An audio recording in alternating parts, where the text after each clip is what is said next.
Hello, I'm Terrence McNally, and welcome to Freeform, a world that just might work. I'm going to be speaking today with ERWIN Chemerinsky, Dean of the University of California, Berkeley School of Law. In this first half hour, a newly recorded conversation dealing with current issues and his latest book, Presumed Guilty: How the Supreme Court Empowered the Police and Subverted Civil Rights. In the second half, you'll hear a conversation with him from 2018 on his book, We the People, a progressive reading of the Constitution for the 21st century. You can learn more at law.berkeley.edu. The show airs as specials on KPFK 90.7 FM in Los Angeles and streams weekly on the Progressive Voices Network on TuneIn. Podcasts are available anytime, anywhere on Apple Podcasts, Podomatic.com, Google Play, most major podcast sites, and at my site, terrencemcnally.net, TERRENCEMCNALLY.net. I turn to ERWIN Chemerinsky when I want articulate and meaningful commentary and analysis regarding questions of justice, our legal system, and the courts, especially the Supreme Court. He usually grants me only a half hour, and that is the case again today. So many critical questions and so little time, so I'm going to treat this as much like a lightning round as a conversation. But Professor Chemerinsky is so clear and concise in his thinking that it's always more than worth it. And the Supreme Court has certainly been in the news. Its radically right-wing makeup, sealed with the rushed confirmation of Amy Coney Barrett, would be enough to demand our attention. Then, add their recent rulings on issues like abortion, voter suppression, and their approval of religious liberty as a license to discriminate. It's also worth noting that with greater attention has come a lowering of public trust. The current court is but one aspect of a much broader pattern of minority rule. The U.S. holds only one national popular vote, and the Republican Party has won that vote only once since 1988. But during this time, Republican presidents have appointed 5 Supreme Court justices, and Democratic presidents have appointed only 2. A president who lost the popular vote nominated Brett Kavanaugh, who was confirmed by senators who represented only 44% of the population. ERWIN Chemerinsky became Dean of Berkeley School of Law in mid-2017. From 2008 to 2017, he was the founding dean and distinguished professor of law at UC Irvine School of Law. Prior to that, he was a law professor at Duke University, and before that, at the University of Southern California Law School. In 2017, National Jurist magazine named him as the most influential person in legal education in the U.S.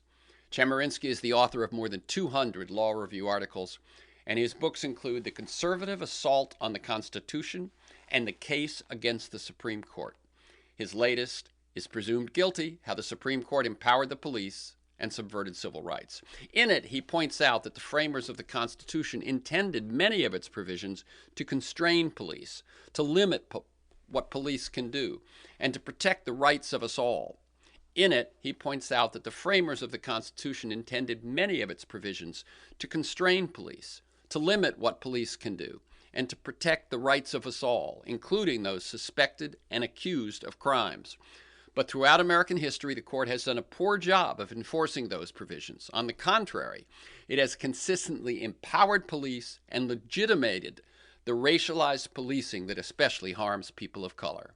Welcome, ERWIN Chemerinsky, to Freeform, a world that just might work.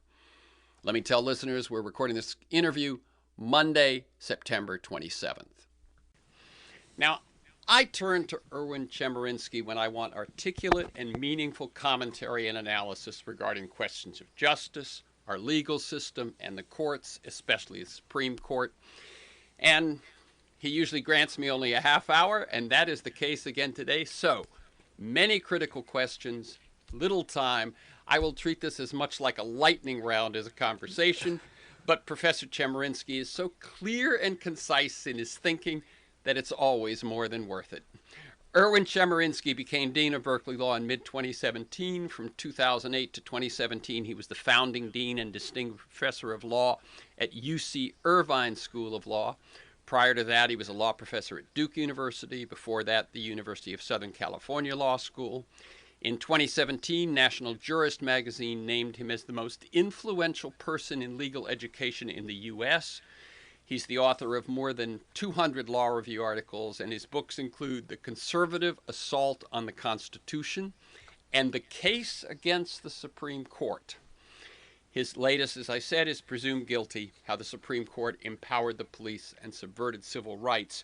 And in this new book, he points out that the framers of the Constitution intended many of its provisions to constrain police, to limit what police can do, to protect the rights of us all, including those suspected and accused of crimes. But throughout American history, the court has done a poor job of enforcing these provisions. On the contrary, according to Chemerinsky, it has consistently empowered police and legitimated the racialized policing that especially harms people of color. Welcome, ERWIN Chemerinsky, to Freeform, a world that just might work. Truly my great pleasure, and thank you for all of your kind words in your introduction. Very good. And let me tell listeners, we're recording this interview Monday, September 27th. First, I want to spend most of our time today on a number of current issues, but first, let's talk briefly about the new book, Presumed Guilty. Why did you write it? What did you hope to accomplish? I've been teaching criminal procedure to law students and to undergraduates for many years. And as I go through all the cases over the course of the semester, I realize in decision after decision, the Supreme Court is siding with law enforcement. And the promise that the Constitution offers of checks on the police, that just hasn't been realized. And so I signed a contract in January 2019 to write this book. In the spring of 2020, after the death of George Floyd, my editor said, "How soon can you get me the manuscript?" And finished the book by the end of October of 2020. But it's a book that I've really been working on throughout my career. And it seems so important to point out how the Supreme Court really has empowered the police and how this has led to racialized policing in the United States. Yeah. I'm going to read a quote from you. I think neither the text of the Constitution nor the framers' intents supports a lot of these rulings. Instead, we must regard the court's decisions as a consistent choice throughout American history to favor the interest of law enforcement over the rights of individuals and to ignore the racism that has infected policing since the nation's first days. Let me set this up very quickly, which is there's a format that I use sometimes called "It's broke, let's fix it." 3 questions: evidence that the system is broken, how did we get here, and how do we fix it? So in terms of the Supreme Court and policing, evidence that they've erred in the direction you say, why that happened, and then quickly some of the solutions you propose. In terms of the evidence, the statistics support it. A black man in the United States has 9 times the chance of being killed compared to a white person in the United States. A Latinx person has 4 times the chance of being killed by the police compared to a white person in the United States. Study after study in every major city has shown that black and Latinx individuals are much more likely to stop by the police, holding all else constant, even though whites are more likely to stop found to have contraband or weapons. In terms of the evidence, the Supreme Court has made it possible for the police to stop any person at any time and search them. Or another example I talk about in the book, since 1986, when William Rehnquist became Chief Justice, through today, there's only been 1 Supreme Court case dealing with eyewitness identifications. And yet study after study shows innocent people get convicted because of inaccurate eyewitness identifications, like at lineups or photo IDs. Social psychologists tell us that people are particularly flawed when they're identifying those of other races, and yet the Supreme Court has completely ignored the problem. Let me jump to one question. Can you briefly explain to people what it is and where it stands, qualified immunity? It's important to separate in analysis the rights that people possess and the remedies that exist when a violation of right occurs. We were talking just a moment ago about the rights that people possess, but rights are meaningless unless they can be enforced. And one way of enforcing rights is to sue police officers who violate them. But the Supreme Court has made it very difficult and often impossible to sue police officers through this doctrine of qualified immunity. It says a police officer can be held liable only if the officer violates a clearly established right that every officer should know. As recently as 2018, the Supreme Court said, qualified immunity acts to protect all but the plainly incompetent officer. Wow. And so, possible solutions given the makeup of the current Supreme Court. It's not going to come from the Supreme Court, but Congress, state legislatures, city councils, police commissions can impose reforms in policing. Congress has a bill, it's passed the House, installed in the Senate, that would change the standard for qualified immunity. That would prohibit police from using chokeholds. That would require the police to record the race of those who are stopped, which is a key way of limiting racial profiling. Well, if Congress doesn't do this, and so far it doesn't look like it's going to get through the Senate, state legislatures can adopt laws that expand liability for police under state law, that do things like prohibit the chokehold. And if states don't do it, cities can do it. After the death of George Floyd, many cities prohibited the use of the chokehold by their police officers. Some cities now require written consent in order to have a police search based on consent. So there are many actors who can reform police. State Supreme Courts, using state constitutions, can control the police. The United States Department of Justice, under federal law, can sue police departments for a pattern and practice of civil rights violations. Very good. So it's going to, with this makeup, which, given the youth of some of the new appointments, maybe they're quite a while, it's going to have to move to other things, and then perhaps something might end up in the Supreme Court on appeal, but the initiative, as you point out, is going to have to be taken elsewhere. And in fact, in places like California, and as you point out, a lot of cities following the summer's demonstrations, these things are happening. Okay, let's move to other issues. Roe v. Wade, your response to the courts letting stand the Texas anti-abortion law. Outrageous. The Texas law prohibits abortion effectively at the 6th week of pregnancy. Now, this means it's measured by 6 weeks after the woman's last menstrual period. It means many women don't even know that they're pregnant at that point in time. Roe versus Wade in 1973 said states cannot prohibit abortions before viability. In 1992, Planned Parenthood versus Casey said, quote, the essential holding of Roe versus Wade, that states can't prohibit abortions prior to viability. Viability is about the 24th week of pregnancy. The Texas law prohibits abortions long before viability. It's clearly unconstitutional, but the 5 most conservative justices, Thomas, Alito, Gorsuch, Kavanaugh, and Barrett, refused to enjoin it. Okay, and is what they've done so far considered by you and others as having overruled Roe v. Wade, or does that wait for their ruling on this Mississippi case that's upcoming? They have not effectively or explicitly overruled Roe, except by not enjoining the Texas law. Most of the abortion facilities in Texas have closed. So it's as if they had done so. Just to be clear, no opinion came down from the court on September 1st about the Texas law. So we can't say that in an opinion the court has overruled Roe. That's going to wait for the Mississippi law. But if you speak about the practical reality, women in Texas can't get abortions. Right. It reminds me of back in the 60s, segregation, de facto, de jure, right? And they may not have made a ruling yet, but the fact in Texas stands. Exactly right. Roe versus Wade is still the meaning of the Constitution. Texas is violating the Constitution, but the Supreme Court is allowing them to get away with it. And because of the Texas law, the places in Texas that perform abortions have closed. Okay. And we'll see. Someone has. We're not even gonna. We don't have time really to go into the whole vigilante method of enforcement they've put in this law so they can attempt to get around the Supreme Court. But that will be tested soon.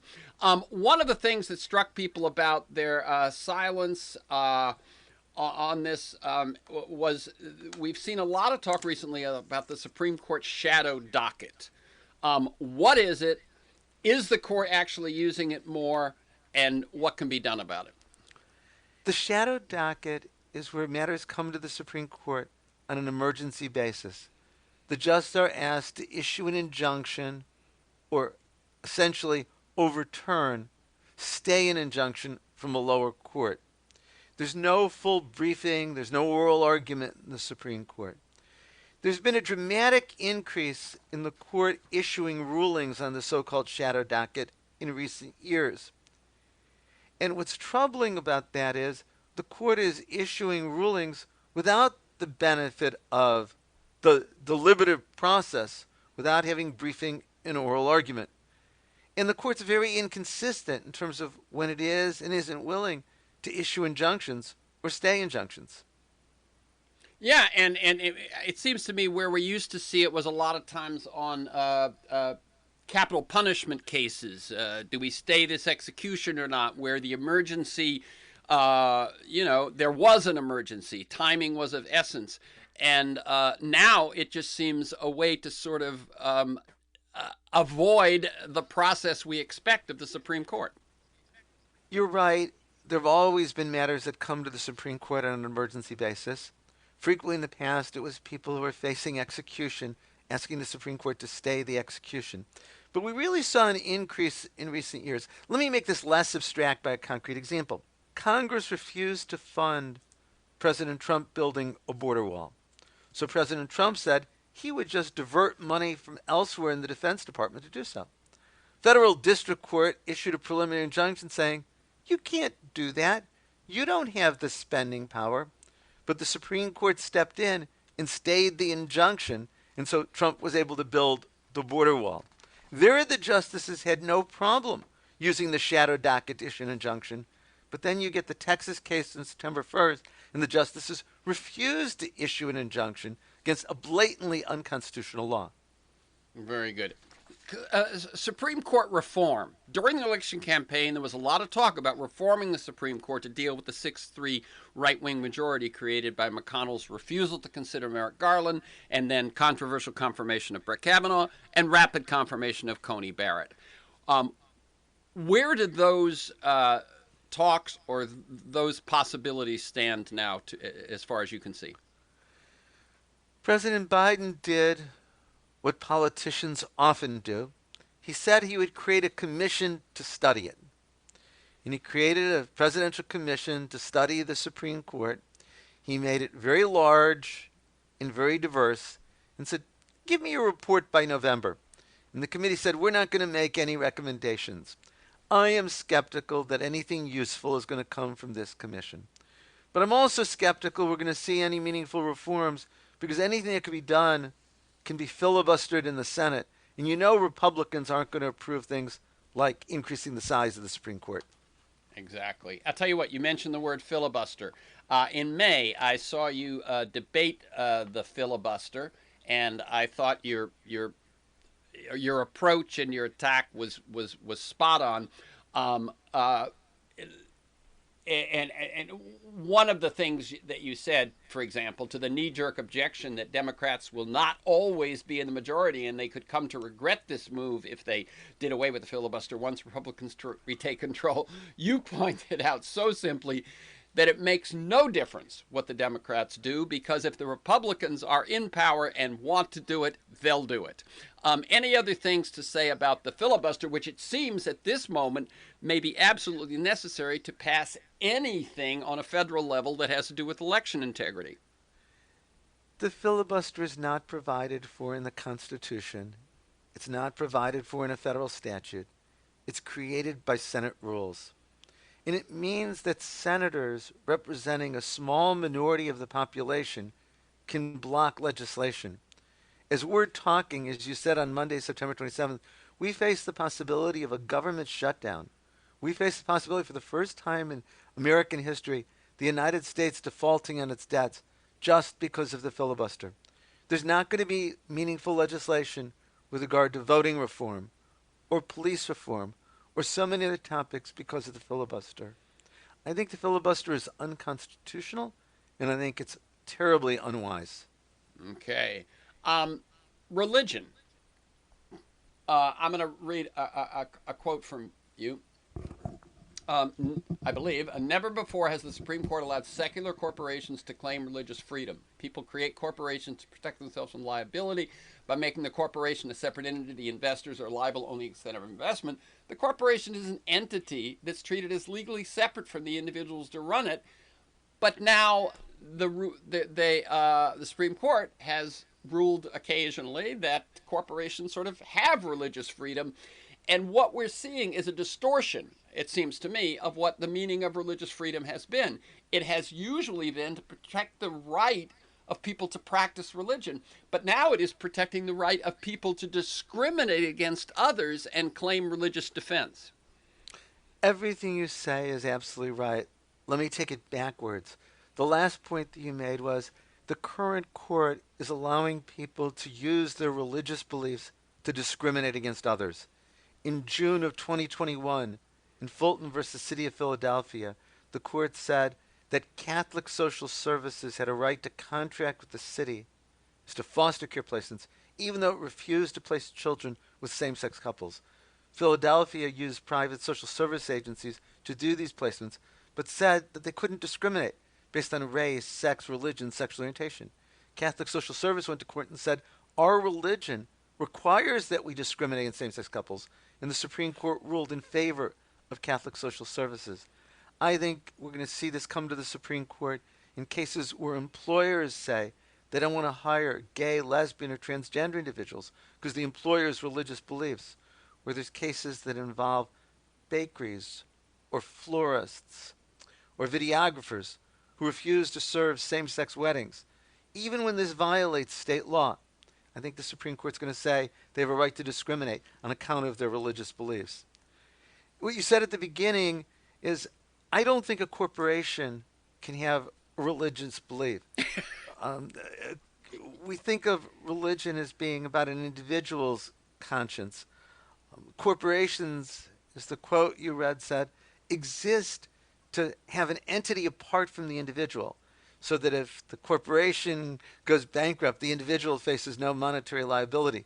And yet the Supreme Court in Burwell versus Hobby Lobby in 2014 specifically said that corporations could have religious freedom and could refuse to provide contraceptive coverage to women on the basis of that. Yeah, I mean, the idea that a corporation can have a religious notion of any sort is insane. And one thing that we don't have time to talk about, but I just have to point out, is why so many Catholics, huh? In 1960, it was a big deal that John F. Kennedy could run for president as a Catholic, and now do we have 6 out of 9? Yeah, there's an easy explanation for this. Let me be clear. I don't think anyone should be chosen or not chosen to the Supreme Court or any position on kind of religion. But there is an interesting point that 6 of the 9 justices are Catholic, 1 who's Episcopalian who was raised Catholic, and 2 Jewish justices. Why is that? Republican presidents have wanted to send a message to their base that they're appointing people who are strongly opposed to abortion rights. Appointing conservative Catholics was a way to send that message. Donald Trump, for example, said he wanted to appoint justices committed to overruling Roe versus Wade. So we shouldn't be surprised that he appointed Amy Coney Barrett and Brett Kavanaugh, who are Catholic, and Neil Gorsuch, who was raised Catholic. Yeah. One other place where you point out this thing about some of the questions about religion is in terms of vaccine mandates. You say there should be no religious exemptions. Take that. The Supreme Court said in 1990 that we don't give exceptions to general laws on account of religious beliefs. It was Justice Antonin Scalia who said that. He said, given the tremendous diversity of religion in this country, we can't begin to give exceptions for religious beliefs. Also, if we do give an exception to a general law for religious belief, courts are going to face the impossible question of what is religion and how we decide what's sincerely held religious belief. So I believe that if the government wants to require that everyone be vaccinated with no religious exceptions, it clearly can do so. In fact, every state requires children be vaccinated against a variety of communicable diseases in order to go to school. Yep. A number of states do this, giving no opportunity for religious exemptions from vaccination. every court to consider this has upheld the mandatory vaccination laws, even without any religious exception. Okay, finally, this is one where when I throw it to you, take it wherever you want, but I want to talk at the end here about minority rule. And anyone that listens to this show knows, is aware of the challenges presented to democracy by gerrymandering, voter suppression, election manipulation. The Republican Party, its beliefs and its policies, this is my take, while passionately held by millions, are no longer those of the majority of Americans. And so the only way that they can survive, and in fact, as they do now, dominate in some ways, is to game the system. The U.S. holds only one national popular vote, that for president and vice president, and the Republican Party has won that national vote only once in the last 32 years. And yet they've held the presidency for 12 of those years. And as you point out, they have appointed the great majority of Supreme Court justices over this time. Minority rule, as I said, it has to do with gerrymandering, voter suppression, election manipulation, the new laws being passed where legislatures can overrule election commissions and so on. What do we do? Because I think that minority rule is a cancer on democracy and ultimately will breed cynicism, resignation, and worse. I totally agree with you. It is not hyperbole to say our democracy is in grave danger. Some of this traces back to the Constitution. The Electoral College is what creates the possibility for minority rule with regard to the presidency. Giving every state 2 senators, regardless of size, creates possibility and the reality of minority rule. But it's gotten worse in recent years.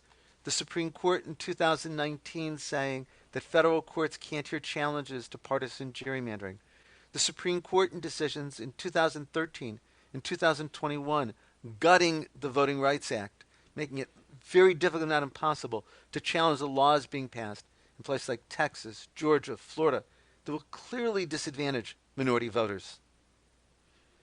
Okay, what can be done about it, especially given, as we've said all along, the makeup of the court at 6-3, and I don't even believe it's conservative. I say it's right wing. But and given that and the youth of a number of the nominees, how are we going to stop this minority rule besides just massive get out the vote campaigns? Well, massive get-out-the-vote campaigns are crucial. Look what happened in Georgia, where Georgia elected 2 Democratic senators and also went for Joe Biden in the presidential race. I think it's absolutely essential that Congress pass a voting rights law. There's now 3 different bills that have been introduced. Some I think are better than others, but any of them would be better than nothing. The key is that Joe Manchin has to be persuaded to eliminate the filibuster, at least for this bill, because the Republicans will block any voting reform by filibuster. And if the Democrats don't change the filibuster, nothing will happen. But we can't rely on the Supreme Court, and that's why we've got to change federal law. And there's so many things that can be done to make us more of a democratic nation. You can learn more at law.berkeley.edu. Dean Chemerinsky's latest book is Presumed Guilty: How the Supreme Court Empowered the Police and Subverted Civil Rights. Thank you again, Erwin, and keep up the good work. Truly my pleasure. Thank you. I'll be back in just a moment with an earlier conversation with ERWIN Chemerinsky on his book, We the People. Here's my conversation with ERWIN Chemerinsky, recorded in 2018. In addition to covering legal issues of the day, and in the middle of the Trump administration, there were plenty, we talked about his newest book at the time, We the People, a progressive reading of the Constitution for the 21st century. In it, he asks why a nation that believes in democratic rule should be governed by a document that none of us voted for and that can be changed only by supermajorities in Congress and of the states.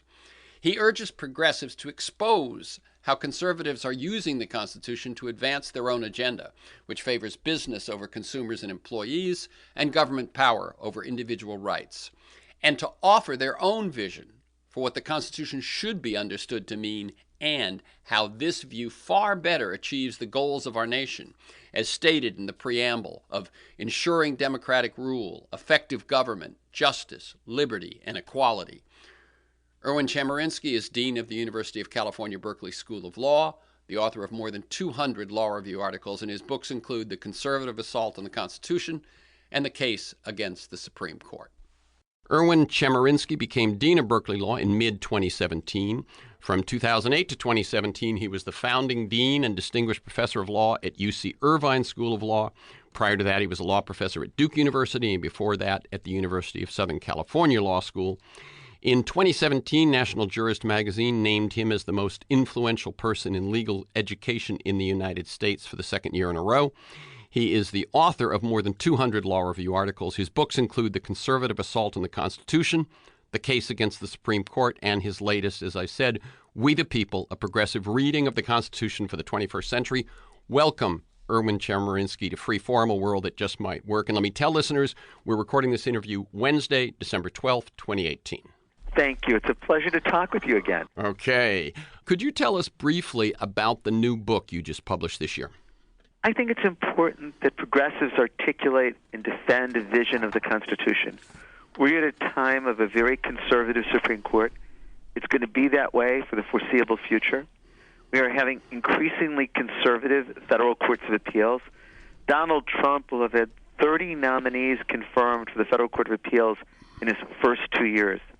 Barack Obama had 55 confirmed in 8 years. George W. Bush had 62 confirmed in 8 years.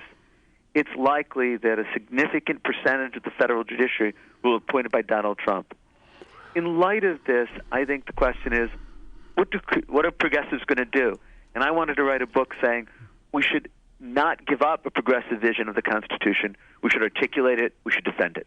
Okay. And briefly, your thoughts about the refusal to deal with Obama's nomination of Merrick Garland and then the subsequent recent confirmation hearings of Brett Kavanaugh. What happened with regard to Merrick Garland was unprecedented in American history. 24 times in American history, prior to 2016, there was a vacancy near the last year of a president's term. In 21 of 24 instances, the nominee got confirmed. In 3 instances, the Senate didn't confirm. But never before had the Senate said, no hearings, no vote. So let me just remind people what you just said. That the Republicans, especially when it comes to judicial, claim they're originalists, claim that they are the Constitution as written, blah blah blah, and yet we're willing to take an unprecedented action never before in the history of the Union. And as you said, 24 times a vacancy had turned up within the last year of a president's term. Any thoughts about the confirmation hearings of Brett Kavanaugh? I would say specifically the maybe the question of temperament as displayed in those hearings. The nomination of Brett Kavanaugh led to a confirmation battle that in so many ways was unprecedented in American history. There's really never been anything like what we saw. There's never been a closer vote for a nominee. Kavanaugh was confirmed 50 to 48. The prior closest vote for confirmation was for Clarence Thomas, which was 52 to 48, which was back in 1991.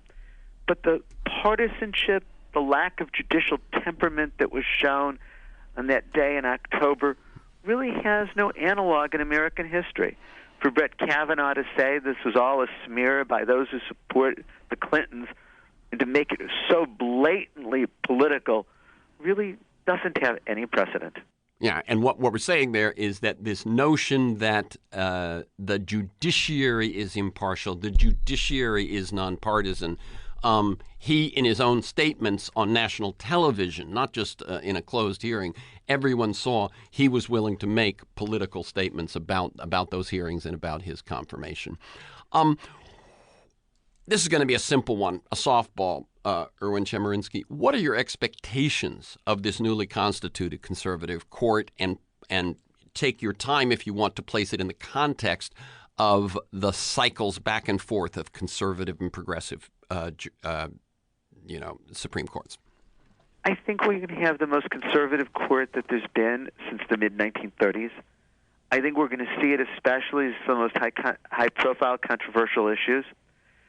I think there's now 5 votes to either explicitly or effectively overrule Roe versus Wade. There are 5 votes now to eliminate all forms of affirmative action. There are 5 votes now to very much limit gay and lesbian rights. In terms of history, eras on the Supreme Court last a long time.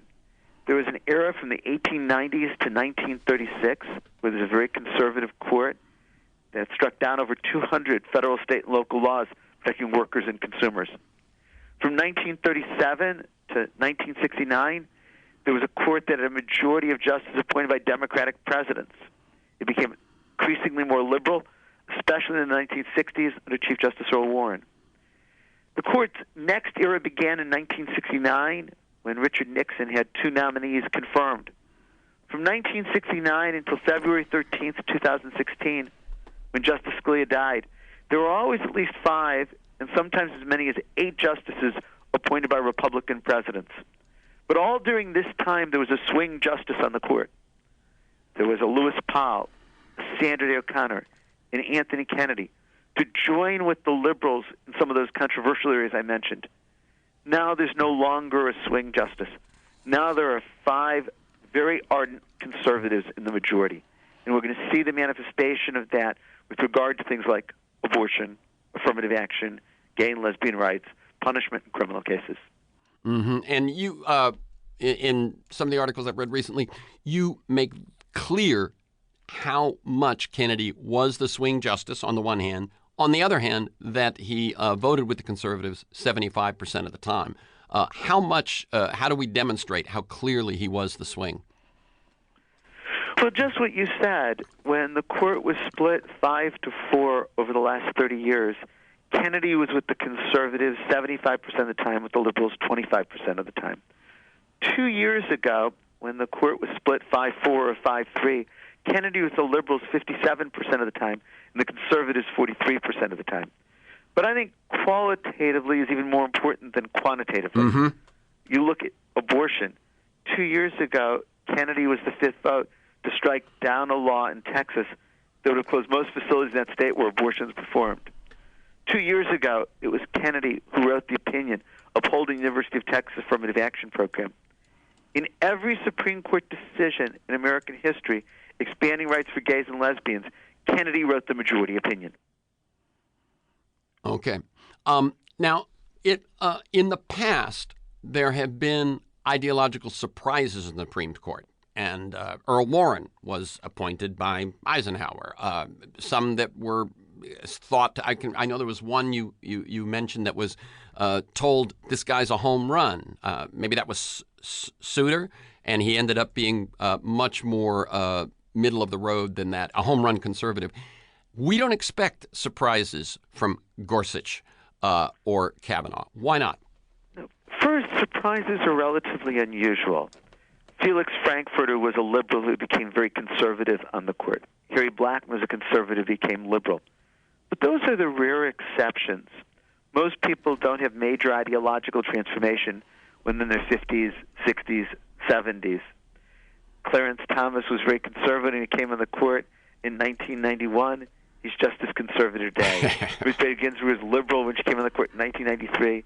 She's no different today. And we go through so many examples of people who, throughout their career, were very much ideologically the same.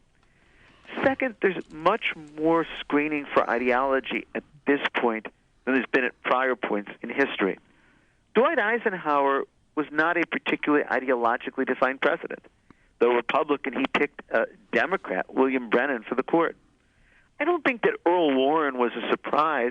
He'd just never been a judge before, so we didn't know much about his judicial record. But I think biographies of Warren show us that what he did as a justice very much followed from what he'd been as a governor and as attorney general. David Souter was a surprise, but it's because no one knew much about what he was going to say on the controversial issues. John Sununu told President George H.W. Bush that Souter would be a home run, but it turned out that Souter was much more liberal than anyone realized. But it's not that he changed once on the court. Okay. Now, it's my assessment, and I'm not alone. I've been, reading on this and so on for a long time, that the Constitution as a document is, I'm going to say, weaker than many believe. It has more holes than many believe, and that Republicans over the last decades, certainly, have been doing a really good job of taking advantage of those gaps, those weaknesses. Is that a reasonable assessment? The Constitution is written in very open-ended language. It was written in 1787 for an agrarian slave society. There are countless issues that have to be resolved that the Constitution doesn't speak to. Can the president fire a member of the cabinet? Can the president rescind a treaty? There's nothing in the Constitution about those. Or think about, when can the government regulate the Internet? There's obviously nothing in the Constitution about that at that level of specificity. I think that conservatives have done a very good job of putting forth the rhetoric that conservative judges just apply the law. They don't make the law. They're just umpires. And what liberals need to argue, and what I try to argue in my book, is that's nonsense. Constitutional law is inevitably, in terms of the decisions of the Supreme Court, a function of who are the justices. That's why conservatives fought so hard to get Brett Kavanaugh there. That's why conservatives fought so hard to block Merrick Garland. The recognition of who's on the bench determines the outcome of the cases. And in my book, I try to argue that it very much is about the values of the justices, and here's what the values should be as we look to the Constitution for the future. Republicans, in my view, are operating in an anti-democratic manner. The demographics are against them, et cetera, et cetera. Even leaving aside Trump's attacks on norms and institutions, including the press, the Justice Department, and so on, there's the party's voter suppression. Now the programs of lame duck state legislatures to weaken or undermine Democratic office holders elected in the recent midterms, to make their hold over the office through gerrymandering and these other things overextend beyond their popularity among the citizenry. Does the Constitution offer us protections against these sort of actions? Sometimes, and sometimes not. Let's give some examples of not. The Electoral College. The Electoral College is incredibly anti-democratic. There's no other democracy in the world where the person who loses the votes for the highest office could then be deemed to be elected. And yet Donald Trump lost by 3 million votes, and yet, because of the Electoral College president. There's no solution for that, really, without amending the Constitution. There's certainly some ways in which we can lessen the effects of the Electoral College. The United States Senate. Every state has 2 senators, regardless of its size. That's tremendously anti-democratic. I don't think there's a way of solving that without a constitutional amendment. On the other hand, partisan gerrymandering is a practice that I think the Supreme Court should declare unconstitutional, and it is a way in which a minority can entrench itself and gain control over government. In North Carolina, a purple state, Barack Obama carried it in 2008, Romney in 2012, Trump in 2016. Republicans got a slight majority of the seats for the state legislature, then drew legislative districts to give them safe seats in a supermajority of the districts and a control of 10 of 13 congressional districts. That should be unconstitutional. Now, one of the things that you allude to, certainly in talking about the Senate and also applies to the Electoral College, is the urban-rural divide, which it seems to me, in an effort to get the Constitution passed, the original signers kind of enshrined in the Constitution, and it has only in the 21st century and the late 20th century begun to really show how enormous this distinction is, that we seem to have one country reside in our cities, and that's the country of immigration, of technological innovation, et cetera, of progressive thoughts about gender and so on. And then the rural, very different. What do you think that means for the future of this country? I think it's part of a deep polarization. I think our country is more polarized than it's been at any time since Reconstruction. I think the question is, can a country that's this polarized, where there's such antipathy between the two sides, function in the long term as a nation? And if not, what can cure the polarization? I don't have a good answer for either of those. Okay, and yeah, that's sort of what scares me too. Is that I see the problems confronting us, whether it's climate change, technological disruption, are almost existential problems for us as human beings and as members of a society. And in this fractious, divided, partisan atmosphere we're in, I'm afraid we're not up to solving them, and that scares me.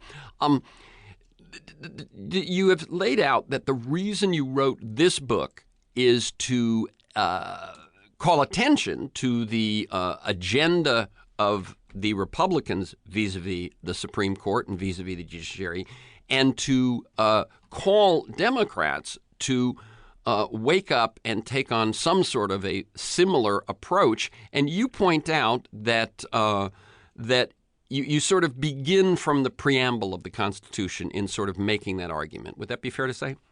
Yes, it is. The Republicans and conservatives realized decades ago, when they did not have control of the court, that they needed a long-term strategy. And it needed to include articulating a conservative vision for constitutional law. They did that. Now they have justices to implement it. I'm urging progressives to do the same thing. And that's why I wrote this book. And we have to start with what are the underlying values of the Constitution. And it's striking to me how much you find them in the preamble of the Constitution. It says that the Constitution exists to create democratic governance, to ensure that it's effective governance, to establish justice, to secure liberty, and the value that I'd add to it, that's not mentioned in the preamble, is equality. And what I want to argue in the book is take each of these values and let's think about how to embody them from a progressive standpoint. Okay, and I'm going to, just for time's sake, I'm going to read some quotes from you about the way that this conservative agenda has embodied itself. These are quotes on a few issues. Few issues so closely correspond to ideology and political party affiliation as the meaning of the Second Amendment. From 1791 until 2008, the Supreme Court never invalidated any law as violating the Second Amendment. And then in June 2018, the Supreme Court dealt a severe blow to you. In June of 2018, they did so. Also in June of 2018, no, that was June of. The case that struck down a law for violating the Second Amendment for the first time was June of 2008. It was District of Columbia versus Heller. And then in June 2018, the Supreme Court dealt a severe blow to unions by holding that non-union members cannot be required to pay the share of the union dues that support the collective bargaining activities of the union. Liberals see the Establishment Clause, the establishment of separation of church and state, as, in the words of Thomas Jefferson, creating a wall separating church and state. Conservatives interpret this provision narrowly as only prohibiting the government from establishing a church or coercing religious participation. So we've talked guns, unions, church and state.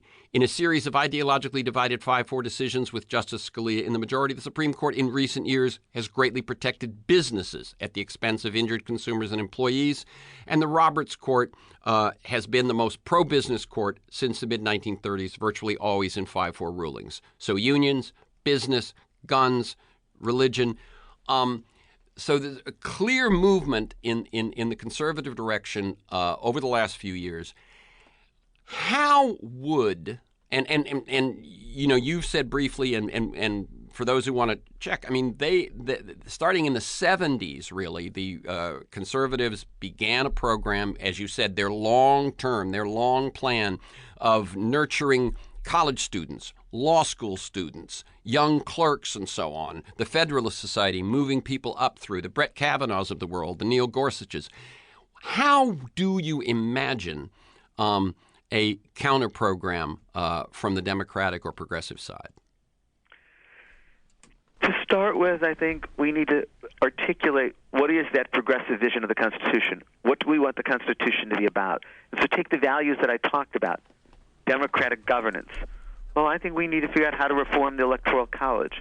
We need to figure out how to deal with racism in voting and disenfranchisement. We need to deal with partisan gerrymandering. We need to think about what's the progressive vision in terms of separation of powers. We need to really look seriously at the criminal justice system, which is so biased against people of color, and figure out what would we do to create a fair criminal justice system. We need to think about liberty in terms of privacy, in terms of religious freedom. We need to talk about it in terms of equality, and how do we create a law that really does provide for equal protection and ultimately provides for much more economic justice. And that's why I wrote this book, to try to say all of those things. Mm-hmm.